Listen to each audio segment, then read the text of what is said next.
오늘은 웨스터민스터 소요리 문답 102문이죠. 주기도문의 두 번째 강구에 해당하는 내용이죠. 하나님 나라가 임하시오며라는 이 기도를 가지고 하나님 나라라는 주제를 가지고 오늘과 말씀을 나누겠습니다.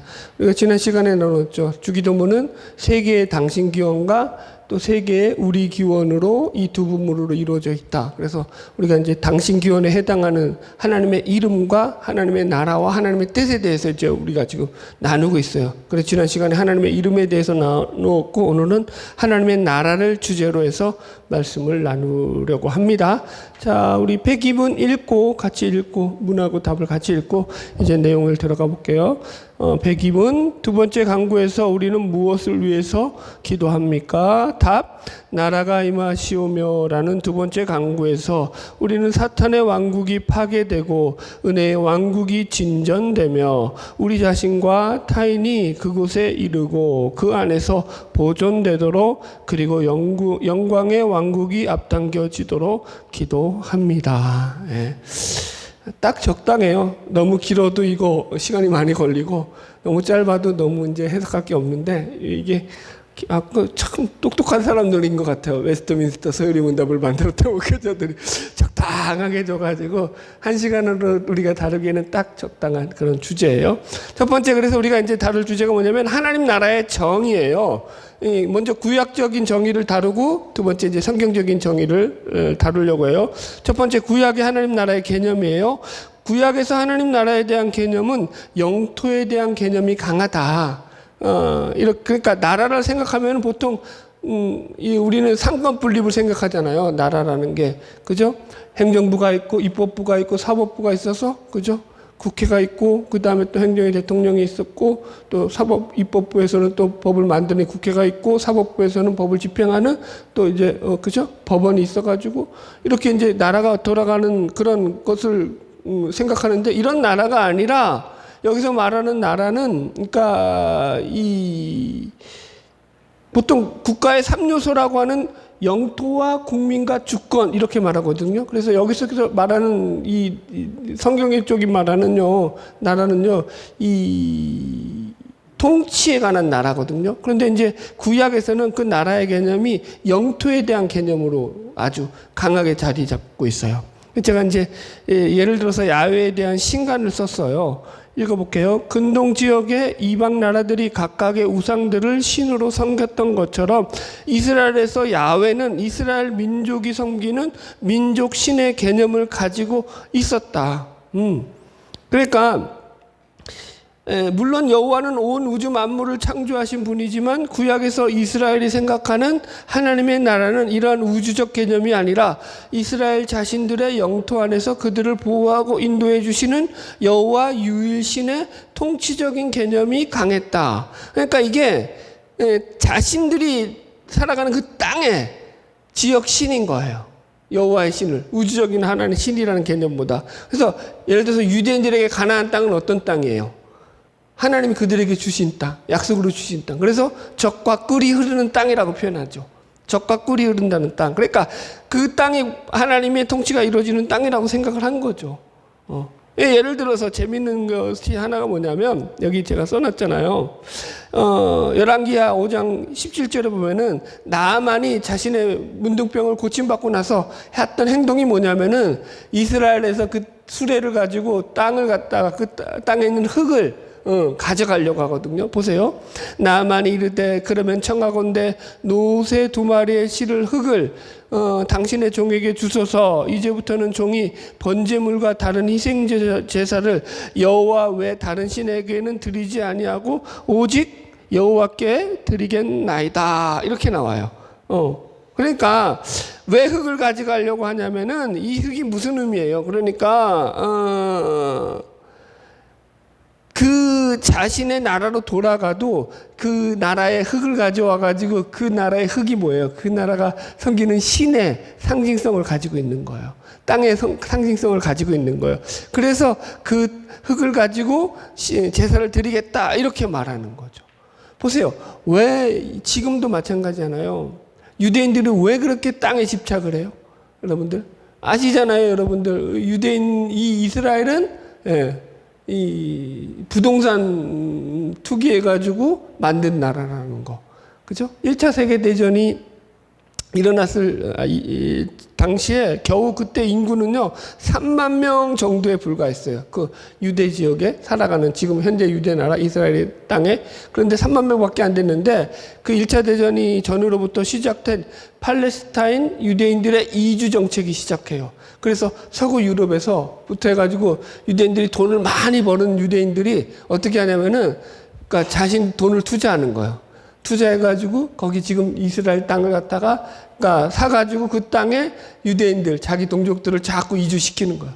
이거 네 땅 해라. 네, 그래서 다 땅 준다는데 안 들어갈 사람 누가 있어요? 다 들어갔겠죠.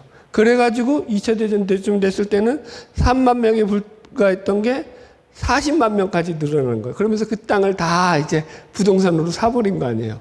그죠? 그리고는 그 땅을 갖다가 어떻게 한 거예요? 점령해버린 거죠. 그래, 이 팔레스타인이 그러면은 그거 갖고 여러분들 환영하겠어요? 싫어하겠어요? 그 땅 원래 주인이 팔레스타인이니까 싫어하죠. 지금 여러분 이거랑 똑같아요. 중국인들이 자꾸 제주도 땅 사대잖아요.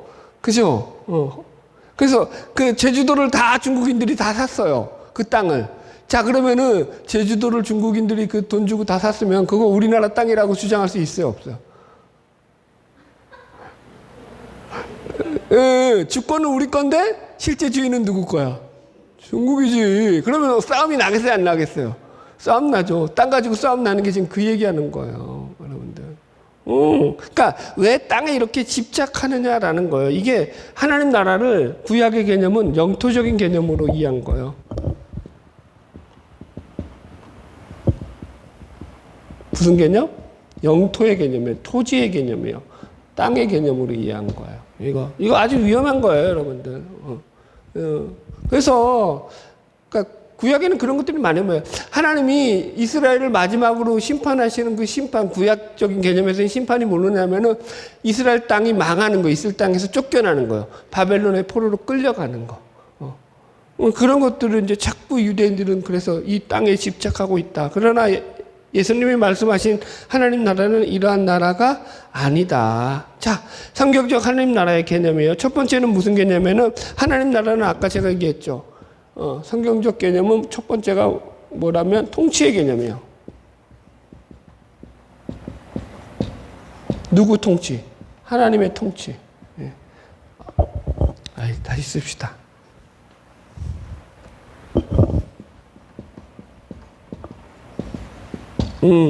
자, 여기 써놨어요. 이 나라라는 게 단어가 헬라어 바실레이아인데 영어로는 킹덤이에요. 킹덤이 뭐예요? 성경이 얘기하는 나라는 리퍼블릭 코리아 이거 아니에요. 그냥 킹덤이에요. 킹이 뭐예요? 왕. 킹덤이라는 게 왕국이라는 말이에요. 왕국. 그러니까 왕이 있어서 그 왕이 다스리는 나라가 바로 킹덤이에요. 왕국이라고 하잖아요. 왕국. 그래서. 그죠? 왕국. 그러니까 왕의 통치의 개념이에요. 오늘날의 국가 개념과는 다른 개념이죠.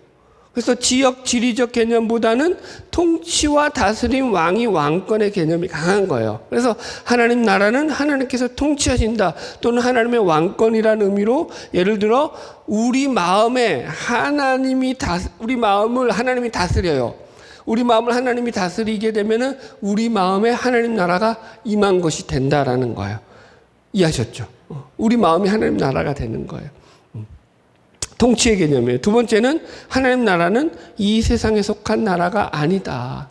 제가 써놨죠. 요한복음 18장 36절 예수께서 대답하시되 내 나라는 이 세상에 속한 것이 아니니라. 만일 내 나라가 이 세상에 속하였더라면 내 종들이 싸워 나로 유대인들에게 넘겨지지 않게 하였으리라. 이제 내 나라는 여기에 속한 것이 아니니라. 이 말씀은 이제 빌라도에게 예수님께서 그죠? 신문 받으실 때 하시는 말씀이잖아요. 그러니까 예수님이 뭐라고 한다고요? 나는 세상에 속한 나라가 아니야.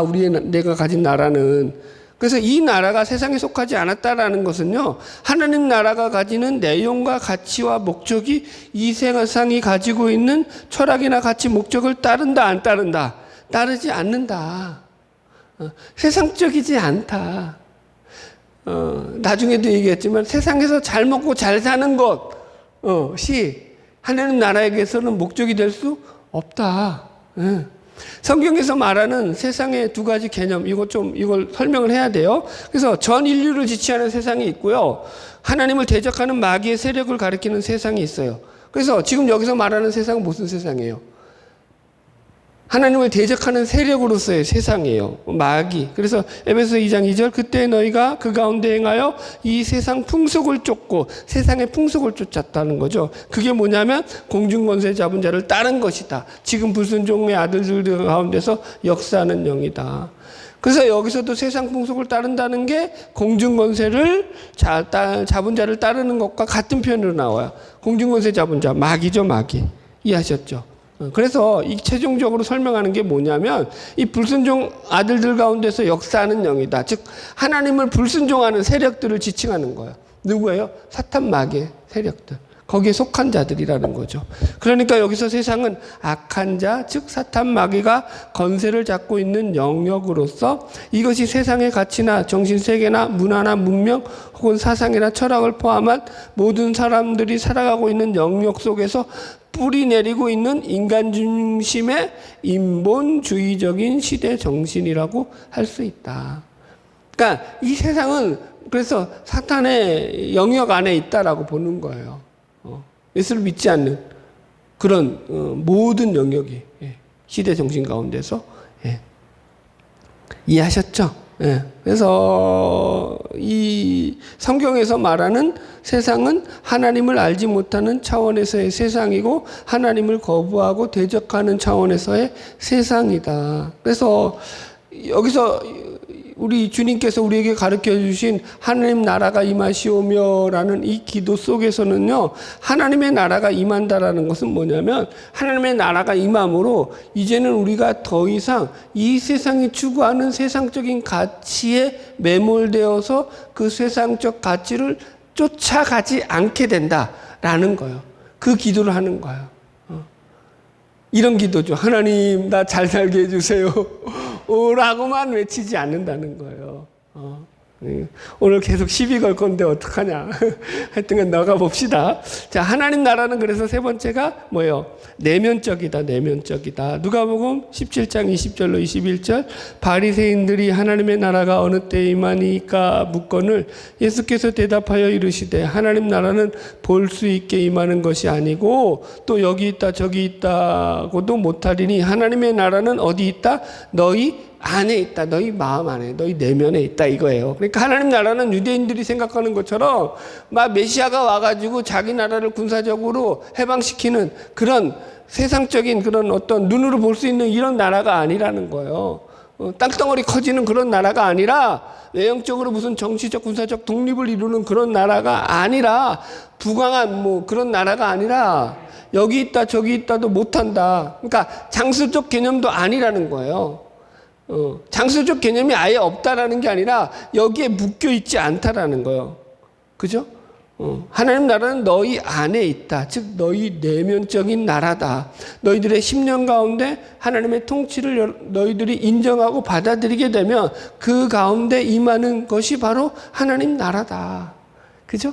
자, 로마서 14장 17절 하나님의 나라는 먹고 마시는 것이 아니요 오직 성령 안에 있는 의와 평강과 희락이다. 의와 평강과 희락은요 예수 그리스도를 영접한 그리스도인들의 심령 안에서만 느껴지는 심령의 복된 상태예요. 영적인 상태죠. 의와 희락과 평강이에요. 이거는 구원받은 신자들만 누리는 은혜고 축복이죠. 세상에서는 이거 누려요, 안 누려요? 세상은 이거 못 누려요. 내가 아무리 재산을 많이 가지고 있다고 한들, 여러분 아무리 호화로운 생활을 한다고 한들, 아무리 내가 카리브해 별장을 가지고 있고 요트 한 10억짜리, 10억도 작나요?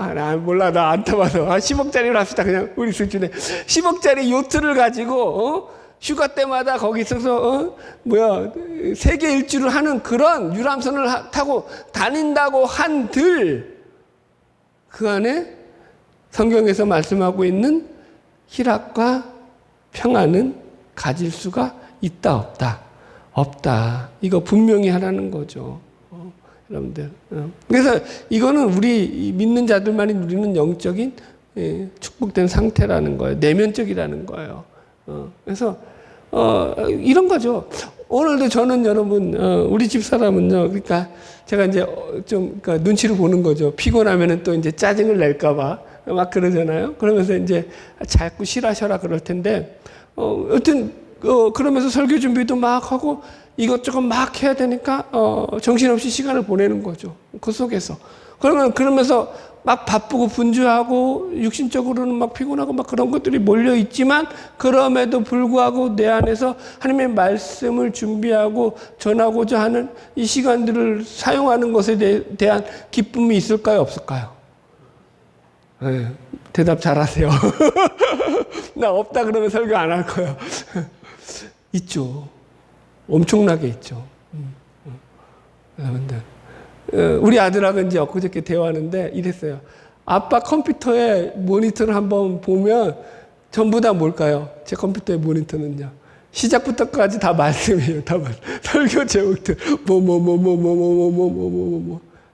한 수십 가지가 거기. 그러니까 왜냐면 이제 정리하다가도 정리 안 된 것들이 막 있으니까. 다른 거 없어요. 진짜로요. 한번 보여드릴게요. 와서 보세요. 제 컴퓨터. 그러고 살아요. 그럼 그게 그럼 재밌겠어요? 생각해 보세요. 뭐 어디를 놀러 가기를 하나, 무슨 뭐 영화를 보러 가기를 하나, 어디 뭐 세상적으로 뭐 즐기고 노는 것에 제가 시간을 안 뺏긴다고요. 심지어 제가 얘기했잖아요. 저는 지방 목사님들과도 시간을 안 보낸다고. 같이 놀러 다니고 시간 보내면 거기에 시간 뺏기면 내가 뭘 뺏기는 거예요? 말씀 준비할 시간이 없는 거야. 그러니까 내가 머리가 똑똑해서 이것도 하고 저것도 다 하면 저도 하겠어요. 그런데 안 돼. 나는 지금 말씀 준비하는 것만으로도 내가 시간이 벅차. 그러니까 이걸 위해서 나머지 걸 희생한다고요. 이걸 십자가라고 한다고요. 다른 게 십자가가 아니라니까. 이해하시겠죠? 자기 부정하는 거예요. 내가 즐기고 싶은 거 포기하는 거예요. 내가 놀고 싶은 거 포기하는 거예요. 그리고 내가 자기 심정에서 내가 하고 싶은 거 내려놓고 하나님이 원하시는 것으로 나의 시간을 사용하는 거 같은 거죠. 그 안에 기쁨이 있으니까 한다고요. 이 얘기하려고요. 희락이 있으니까 하고 평안이 있으니까 하는 거죠. 예. 넘어갈게요. 네 번째, 하나님 나라는 영역적이다. 이게 영역적이라는 게 이게 영토적이라는 거하고 좀 달라요. 영역. 예를 들어서 사자들이요. 뭘 가지고 살아요? 자기들의 영역. 그게 물론 이게 영토도 있죠. 영토도 거기에 포함되어 있지만 사자 무리가 자리를 옮겨요. 그럼 옮기면은 그 옮긴 곳이 영역이 바로 또 그 사자의 그 영토가 되는 거잖아요. 그러니까 영역이라는 것은 영토에 묶여 있어요, 안 묶여 있어요? 묶여 있지 않아요. 그가 움직이는 에 따라서 이게 바운더리가 넓어진 거예요. 그래서 도메인이라고도 하고 레인지라고도 범위라고도 하고 레인지라고 바운더리라고도 하고 막 그런 말을 같이 써요. 그래서 이게 통치권의 강조를 둔 개념이에요. 각자의 삶의 자리 속에서 그것이 시간이 되었던 물질이 되었던 공간이 되었던 사람과의 관계성이 되었던 하나님이 왕으로서 다스리는 영역과 범위가 점점 더 확장되어 간다는 의미에서 이게 영역적이라고 한다고요. 영역이 넓혀진다니까요.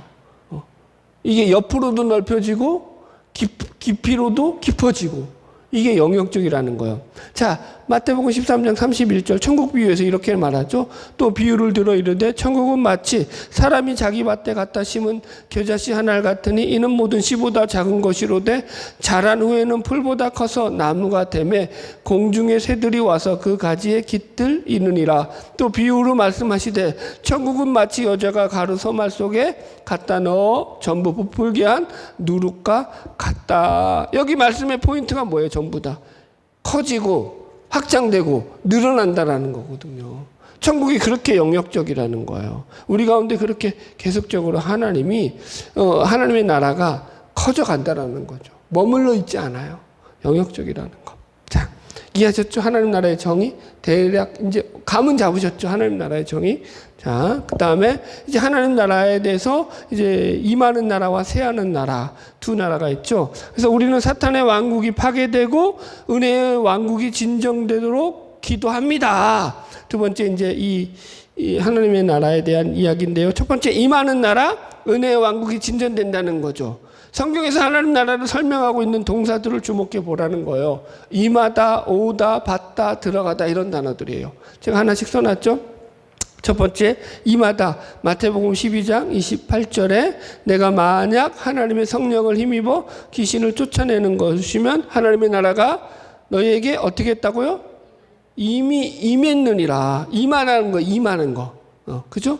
그 다음에 누가복음 22장 18절도 내가 너에게 이르노니 내가 이제부터 하나님의 나라가 임할 때까지 포도의 나무에서 난 것을 다시 마시지 아니하리라 하시고, 우리 가운데 찾아온다는 거예요. 여기 보세요. 오다. 마가복음 1장 15절 이르시되 때가 찼고 하나님의 나라가 가까이 왔으니 회개하고 복음을 믿으라 하시니라.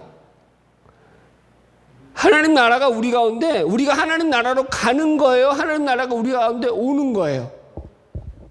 자, 보죠. 가는 것 때, 오는 것. 어느 게 맞아요?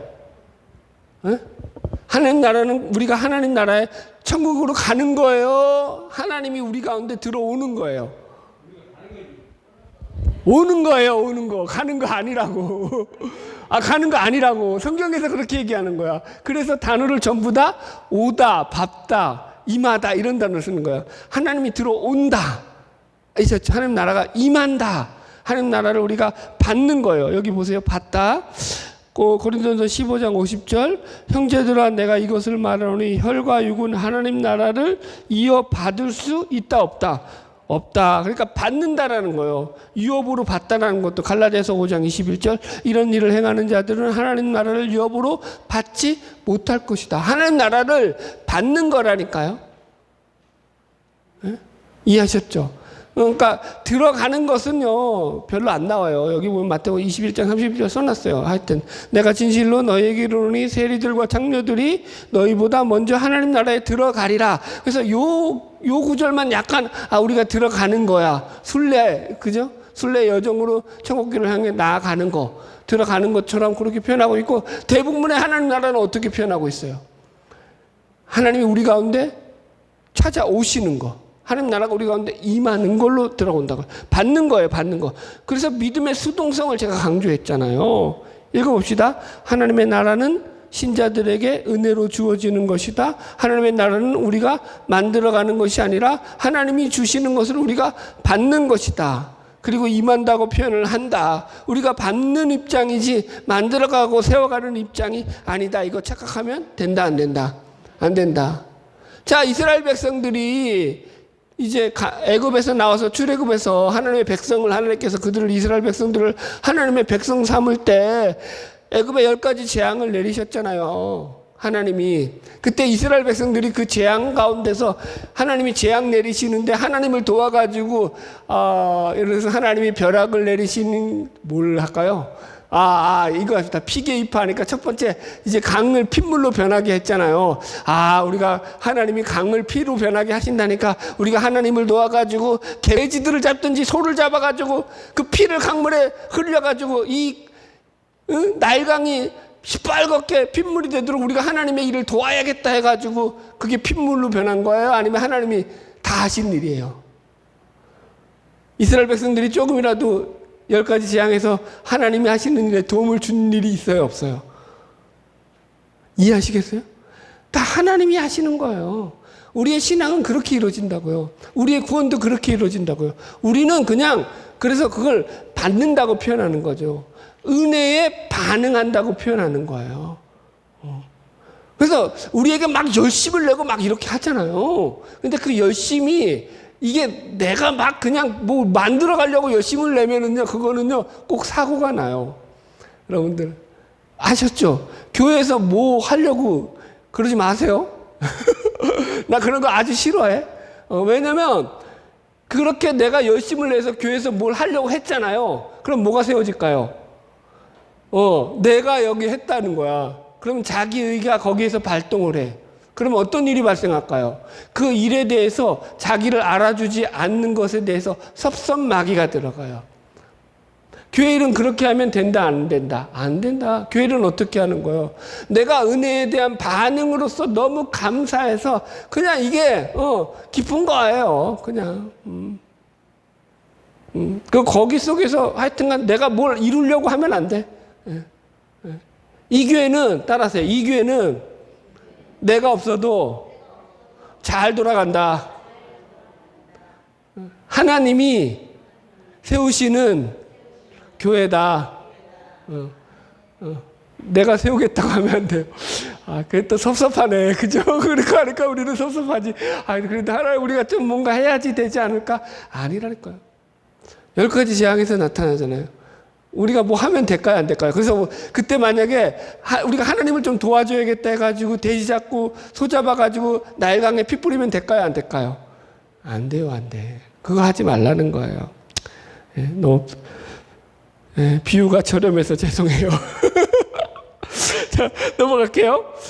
그 다음에 2번, 새하는 나라가 있어요. 새하는 나라. 사탄의 왕국이 파괴된다는 거예요. 아까 우리 마태복음 12장 28절 읽었죠? 내가 만약 하나님의 성령을 힘입어 귀신을 쫓아내는 것이면 이미 하나님 나라가 임하느니라. 성경은 우리 안에 하나님 나라가 임한 증거로 하나님의 통치권이 확장됨으로써 귀신이, 사탄 마귀가 그 힘을 잃고 쫓겨나가는 것이다 라고 말씀하고 있어요. 그래서 우리 심령 안에 이 두 통치권 사이에 충돌이 일어난다라는 거예요. 이게 예수 믿는 자들에게는 끊임없이 일어나는 거예요. 그러니까 이걸 잘 배우셔야 돼요. 아까도 얘기했잖아요.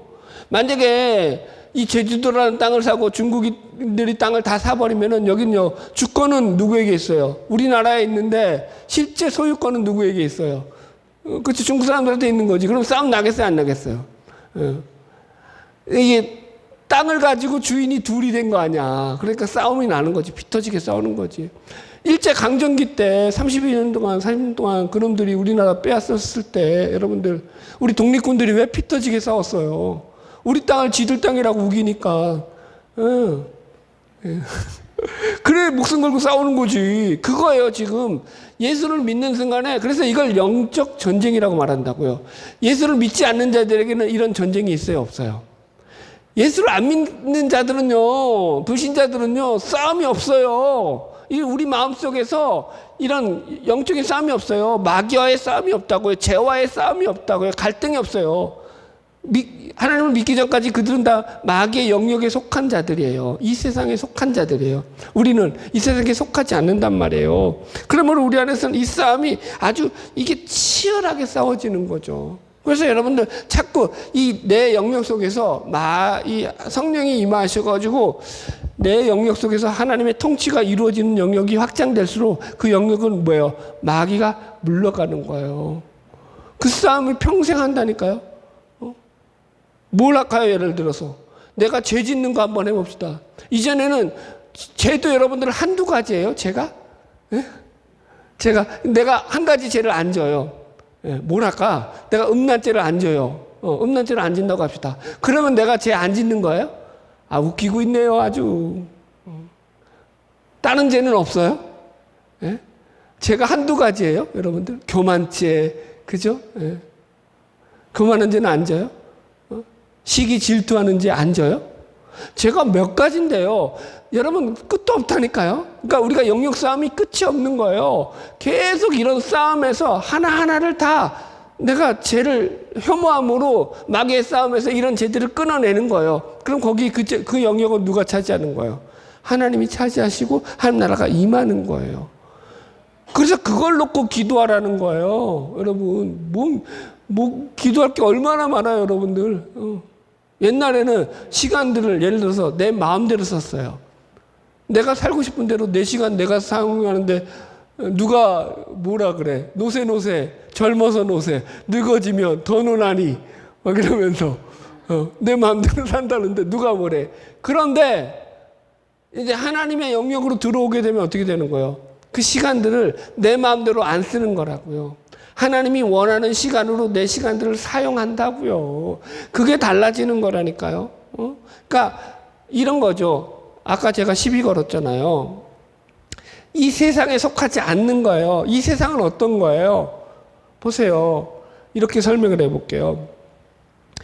우리나라는요, 이게 일제 강점기를 지나서 또 6.25 전쟁을 지나면서 아주 엄청난 사회 급변하는 그런, 그죠? 그 과도기적인 그런 변화가 확 일어나면서 사람들이 거기 속에서 어떻게 하든지 뭐 하겠어요? 망한 나라에서 할 게 뭐밖에 없어요. 잘 살아보세요밖에 없는 거예요. 그래가지고 그냥 잘 살려고 별의별 짓을 다 하면서 몸부림치면서 급격한, 그죠? 경제 성장을 이룬 나라가 우리나라란 말이에요. 이런 나라가 없죠. 그러니까 우리나라 국민들의 생각은요, 밑바닥 뿌리부터 머리끝까지 뭘로 차 있어요? 어떻게 하든지 잘 살아야 돼. 잘 살아보야 돼. 내가 못 살아도 우리 자식들은 잘 살게 해야 돼. 이게 세상 풍조라고요. 이게 아예 발끝에서 머리끝까지 다 차 있다고요. 우리는 그런 생각만 하고 사는 민족이에요. 우리 민족이 그래요. 왜 이렇게 부지런해요? 잘 살라고. 그래서 내 가족, 내 식구, 내 건강, 내 것밖에 없죠. 그게 이 세상의 풍조라고요. 자, 보세요. 여기에 한몫한 게 뭐였어요? 기독교였다고요. 교회였다고요. 한쪽 손에는 뭘 들고 있죠? 예수 믿으면 천국 갑니다. 불신지옥, 예수 천당. 그래서 예수 믿고 천국 가는 거. 내세에 대한 복. 한쪽에는 지고 있고, 한쪽은 예수 믿으면 복 받습니다. 예수 믿어서 잘 먹고 잘 삽니다. 예수 믿어서 성공합니다. 성공주의와 번영신앙. 그러니까 양손에 다 두 마리 토끼를 다 잡고 있는 거예요. 세상에서 잘 먹고, 예수 믿어서 잘 먹고 잘 살다가 죽어서도 천국 가서 영원한 복락을 누려. 이보다 소지 맞는 장사가 어디 있어요? 그러니 기독교를 믿겠어요, 안 믿겠어요? 교회에 오겠어요, 안 오겠어요? 무진장 몰려온 거죠. 한국교회가 그래서 부흥을 했죠. 그게 하나님 나라냐라는 거예요. 제가 말하는 건. 여러분들에게 막힐게요. 더 나가면 또 이거 욕먹을 것 같으니까. 위험한 수위는 안 넘어갈래. 나도 이제 좀 눈치를 봐야겠어. 근데 여러분들 이성적으로 생각해 보세요. 사고해 보세요. 그게 과연 하나님 나라인가요?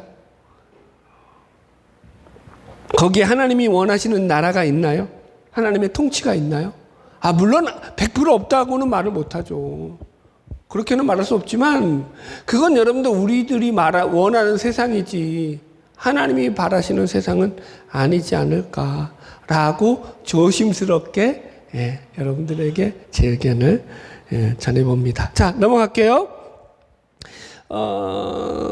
3번 신자의 안목과 시야, 우리 자신과 타인이 그곳에 이르도록 기도하는 거예요. 그러니까 불신자는 자신들의 왕국을 건설하지만 신자는 하나님의 나라를 위해서 사는 거예요. 신자는 자기 나라, 자기 왕국을 세우려고 하지 않아요. 이거예요. 예를 들어서 우리는요 두 나라 시민으로 산다고 했잖아요.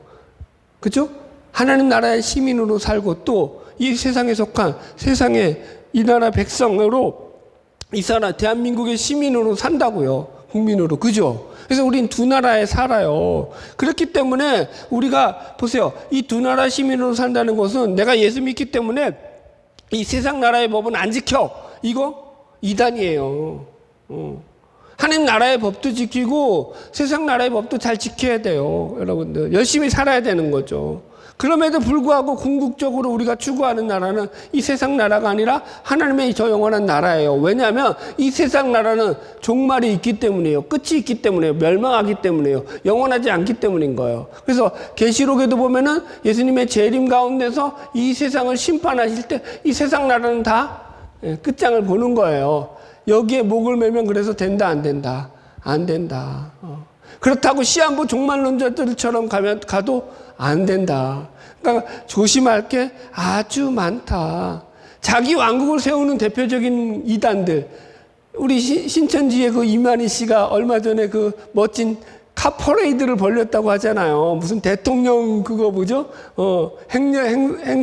행렬처럼 좋은 차들 쫙 리무진 쫙 뽑아가지고 거기 자기를 쫙 행렬하게 그죠? 보이콧하면서 그렇게 갔대잖아요. 여러분 그분이 자기 왕국을 세우는 거죠. 자기가 왕노릇하는 거죠. 이건 하나님 나라가 될 수 없다. 여러분들 여러분, 세상에서 떵떵거리고 사는 것은 내 인생의 목적이지 하나님 나라의 목적이 될 수 없어요.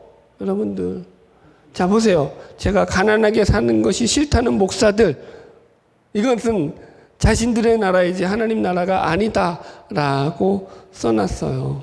네. 자, 예를 들어 드릴게요. 엊그제 우리 아들이 전화를 했어요. 예, 이제 학교 동아리에서 어떤 이제 찬양 사역을 하러 가가지고 그 교회에서 이제 찬양 사역을 하고 왔는데 그 교회에서 하도 얘가 이제 아주 그냥 너무 놀란 일을 경험을 해가지고 격분을 하고 제게 전화를 왔어요. 그 교회 갔더니 글쎄 어느 교회라고 말을 못하게 해가지고 제가 이제 대충 얼버무릴게요. 교회 몇천, 성도는 몇천 목표, 성도 몇천 목표, 또 그다음에 재정은 예를 들어서 그러니까 이거는 정확한 거 아니에요. 그냥 그냥 제 꿈인 거예요. 재정은 한 200억 목표 딱 이렇게 붙여놨더라는 거야. 목표 달성을 위해서 우리가 기도합시다. 여러분들. 그래서 자 보세요. 수천 명을 모은다고 그래요. 그거는 괜찮아요. 여튼 열심히 전도해서 구원하겠다는 거니까 수천 명을 모으겠다니까 뭐 여튼 영혼을 구원한다니까 뭐 나쁜 건 없어요. 그러면요 몇백억은 뭐예요? 100억은 여러분 그거 헌금해서 뭐 하려고 모아서 뭐 하려고요? 그거 뭐 하려고 도대체? 선교하려고요? 선교한다 그러겠죠. 그 목사님이 그러더랍니다. 설교가 너무 멋있으대요. 나는 가난하게 사는 게 싫습니다. 그래서 담임 목사는 연봉 얼마 딱. 부목사님들도 연봉 얼마 딱. 그렇게 주셔야 됩니다. 라고 설교를 하시더랍니다. 저도 그러고 싶어요. 담임 목사는 연봉 얼마 딱. 이거 아주 멋있지 않아요? 여러분들? 여러분 보세요. 이게, 그거 왜 그럴 수밖에 없죠? 왜 그럴 수밖에 없냐면, 하나님 나라가 임하지 않는 거예요. 그러니까 자기 나라가 하나님 나라인 거야고. 자기 나라를 하나님 나라고 착각을 하는 거라니까요, 여러분들. 가난의 여러 종류가 있죠. 근데 목회자라는 직업은요, 스스로 하나님 나라를 위해서 자원해서 가난함을 택한 자들이 목회자라니까요. 물론 하나님이 목회자에게 부를 주실 수 있어요. 그래서 부자 목사도 될 수 있죠. 그럼 부자 목사가 잘못되고 나쁘다 그 얘기는 아니에요. 그러나 일반적으로 목사라는 직업은요, 돈을 벌기 위해서 일하는 직업이 아니라고요. 내가 열심히 일해서 성도들을 많이 모아서 내가 사례를 많이 받아서 부자가 되는 직업을 갖는 게 아니라고요, 목사는. 목사는 말씀에 미쳐서 말씀을 전하는 것에 빠진 존재가 목사라고요. 물질하고는 관계가 있어요, 없어요? 섭섭하네. 관계가 있다고 해줘야지. 그래서 나도 좀 어떻게 비빌 언덕이 있지.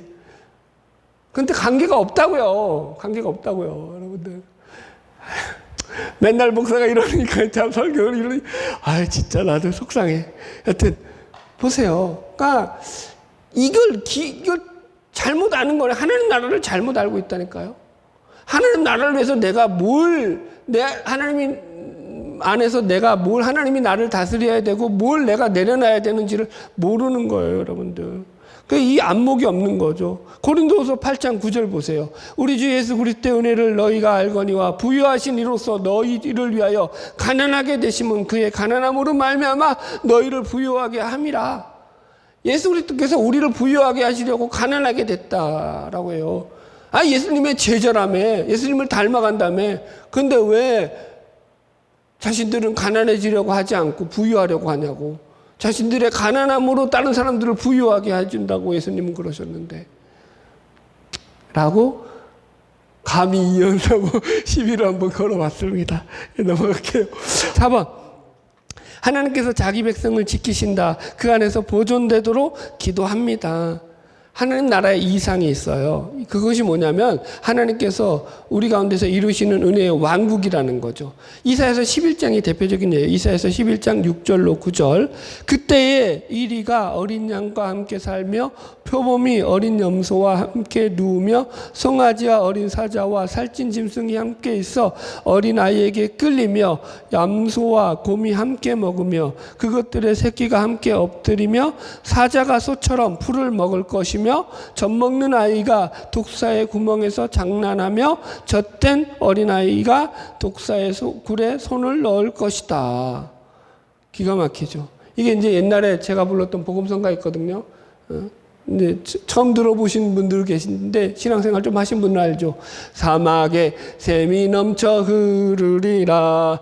사막에 꽃이 피어 향내 내리라. 주님이 다스릴 그 나라가 되면은 사막이 꽃동산 되리. 사자들이 어린 양과 뛰놀고 어린 이도 함께 뒹구는 참사랑과 기쁨의 그 나라가 이제 속히 오리라. 이런 찬양이 있고요. 예, 독사굴에 어린이가 손 넣고 장난쳐도 물지 않는 참사랑과 기쁨의 그 나라가 이제 속히 오리라. 여러분 보세요. 사자가 육식동물인데 풀을 뜯어 먹고도 살 수 있는 게 가능해요? 인간의 과학기술로 사자를 유전자를 갖다가 변형시켜서 풀을 뜯어 먹는 사자를 만들 수 있다 없다? 현재 그런 유전자로 그런 것들을 만들어내는 기술이 있다 없다? 없다. 과학기술이 아무리 발전해도 사자는 사자고 육식동물이다. 그렇죠? 그걸 누가 한다는 거예요? 하나님이 하신다고요. 하나님 나라에서 그걸 하나님이 이루신다. 그러니까 하나의 상징이죠. 못하실 일이 있다 없다? 없다. 하나님 나라가 가진 놀라운 거죠, 여러분들. 그래서 하나님만이 이루어가는 평강. 그래서 우리를 그 안에서 우리를 보존하신다. 그래서 우리가 기도해야 되는 거죠. 하나님의 은혜 가운데서 우리는 늘 살아가는 존재다. 5번 마지막 하나님 나라가 속히 임하기를 영광의 왕국이 앞당겨지도록 기도합니다. 믿음의 눈으로 하나님의 나라의 영광을 보는 신자는 그 나라가 속히 임하기를 간절히 기도한다. 아멘. 주 예수여 오시옵소서. 마라나타. 그죠? 초대교회 1세기에 기독교는요, 인사가 마라나타였어요. 주 예수여 오시옵소서. 마라나타라고 인사했다니까요. 왜 그렇게 인사했을까요? 사는 게 힘들어서. 사는 게 힘들어서. 그때 예수 믿는 것은요, 정말 어마어마하게 힘들었어요. 그러니까 자연적으로 입에서 튀어나오는 말이 마라나타예요, 마라나타. 예수님 빨리 오세요. 너무 힘들어요. 그거거든요, 여러분들. 여러분들, 이게 당연한 거예요, 여러분들. 나는 예수 믿는 게, 여러분들 생각해 보세요. 내가 지금도 예수를 믿고 사는데 나는 세상에서 사는 것이 너무 좋아요. 세상에서 사는 게 너무 편해요. 라고 여러분들이 지금 여러분들의 믿음 생활을 이어가잖아요. 그러면 여러분들의 믿음을 의심해 보셔야 돼요. 왜요? 하나님의 나라는 세상에 속했다, 속하지 않았다. 속하지 않았기 때문인 거예요. 너무 편할 수 없어요. 여러분. 여러분. 연봉 많이 받으면 편해질까요? 안 받아봐서 몰라요. 그런데 그거 하나님 나라 아니에요, 여러분들. 여러분, 지금 당장에 하나님 나라가 우리 가운데 임하기를 원하시나요? 하나님 나라를 소망하고 살아가시나요? 나는 죽어도 좋겠다. 이건 너무 염세적으로 가니까 여기까지는 가지 말더라도 우리 안에서 그 나라에 대한 기대와 소망을 가지고 이 땅 가운데서 마라나타 하면서 살아가는 거예요. 제가 청년 시절에 예전에 이런 설교 들을 때 질문했던 적이 있어요. 하나님이니까 예수님 오시기를 기대하면서 살아갑시다 그러는데, 주님, 하나님 안 됩니다. 저 아직 결혼도 안 했고요. 장가도 못 가봤어요. 결혼하고 하나님 오세요. 그랬었거든요. 그래서 결혼해보고 나니까 거기서 거기죠. 다 인간 사는 게 그렇죠, 여러분들. 여러분, 우리가 정말로 기대해야 될 게 뭔지를 우리가 이 하나님 나라가 우리 가운데 임하기를 놓고 기대하며 살아가야 되죠. 할렐루야. 예, 적용점 마지막으로 결론 맺읍시다. 1. 우리 안에 하나님 나라가 임하기를 기도하라. 하나님의 통치를 인정하면서 살아가게 해달라고 기도하라. 하나님의 나라는 우리가 찾아가는 게 아니라 그분이 찾아오는 거라고 했어요. 우리가 그걸 받는 거라고 했어요. 그래서 기도하시라고요. 그래서 하나님 나라가 우리 가운데 임하게 해달라고. 하나님의 통치가 우리 가운데 임하게 해달라고. 두 번째, 우리 안에 사탄의 나라가 파괴되기를 기도하라. 그러니까 이 땅에 살면서 내가 이 땅에서도 번영을 누리고 성공하고 이 땅에서도 잘 먹고 잘 살고 내 복락을 누리는 목적을 가지고 하나님 나라를 세워간다면 그건 하나님 나라가 될 수 없다고요.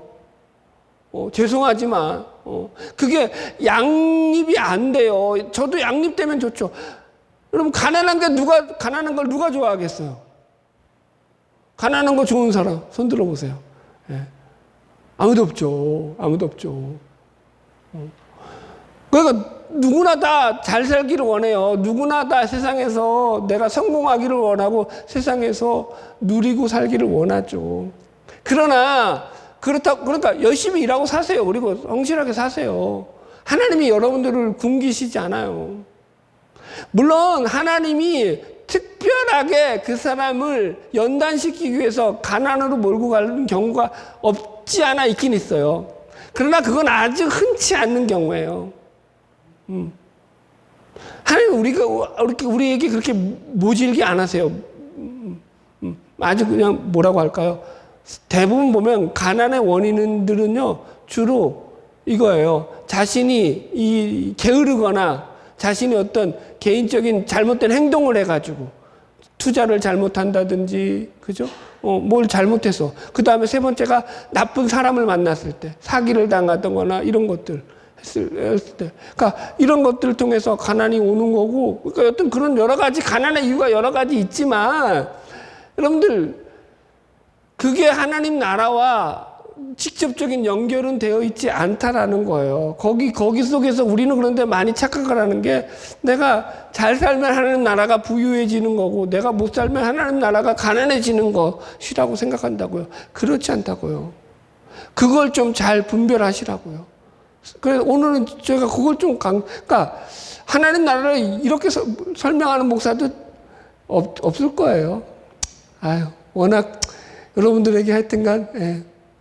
잘 설명하려다 보니까 저는 나름대로 제가 가지고 있는 하나님 나라를 이렇게 표현한 거고요. 그러니까 이 부분이 걸리지 않기를 바라는 차원에서 얘기한다니까요. 이 부분이 걸려가지고 하나님 나라를 외면하는 경우가 있다라는 걸 말씀드리는 거예요. 여러분 그래서 늘 하나님 나라는요. 우리가 하나님께서 주시는 희락과 평안이고 우리 내면 속에서 하나님의 통치가 이루어지는 삶이라는 걸 늘 기억하면서 그 완성을 향해서 나아가야 되는 거예요. 아멘? 예. 보세요. 하나님 나라는 예수님의 초림으로 성취되었지만 완성은 안 되었어요. 성취와 완성은 달라요. 성취는 뭐예요? 예를 들어서 내가 아파트에 입주권 그게 있어가지고 딱지가 있어가지고 내가 거기서 얼마를 집어넣었어요. 그래서 이제 아파트가 지어지는데 내가 거기에 입주민으로 그걸 갖다가 신청이 된 거예요. 그러면은 들어가는 건 성취가 된 거죠. 그러나 아파트가 완성이 될 때까지는 완성된 거야, 안 된 거예요? 안 된 거죠. 오늘인가 어저께인가 유튜브를 보는데, 예. 어느 아파트를 건축하는 시행사가 이게 기재재 값하고 무슨 이 건축비가 올랐다고 해가지고 또 들어올 입주민들한테 시행한테 몇백억을 더 내라고 그래가지고 또 시비가 붙어서 분쟁이 붙어서 싸움이 나네? 들어갈 때까지 들어간 거예요? 안 들어간 거예요? 성취됐지만 완성은 안 된 거라고요. 그죠? 내 거지만 아직까지 들어가서 딱 내 것으로 자리 잡고 두 달에 뚝 뺏고 잘 때까지는 내 거 아닌 거예요. 완성 안 된 거예요. 똑같다고요. 하나님 나라도. 우리 안에 예수님의 초림으로 성취는 됐어요. 하나님 나라가 이제 우리 안에 들어오는 거죠. 그렇다고 완성은 됐어요? 안 됐어요? 완성은 예수님의 재림 때 완성이 된다고요. 그때까지는 우리가 이미와 아직의 긴장감 속에서 그 나라를 우리 가운데서 이루어가는 삶을 살아가는 거죠. 아멘? 그러니까 늘 긴장하고 사셔야 돼요. 아멘? 예, 벌써 이제 제 눈을 보세요. 도끼가 올라와 있지. 이거 잘 살아야 되니까. 살아내야 될 문제지. 이게 삶의 문제지. 말 잘해서 되는 문제가 아니거든요. 그러니까 또 이제 남은 며칠 또 잘 살아내세요. 그리고 주일날 볼 때 또 이제 밝게 보자고요. 그 삶의 문제인 거예요. 견뎌내는 거예요. 해석의 종교예요. 나의 시간을 잘 해석하시고 주어진 역경들 어려운 것들 잘 해석하시고 이겨나가세요. 그래서 하나님이 우리에게 주신 시간들 가운데 하나님 나라가 더욱더 완성되어가는 저와 여러분 되기를 주님의 이름으로 축복합니다.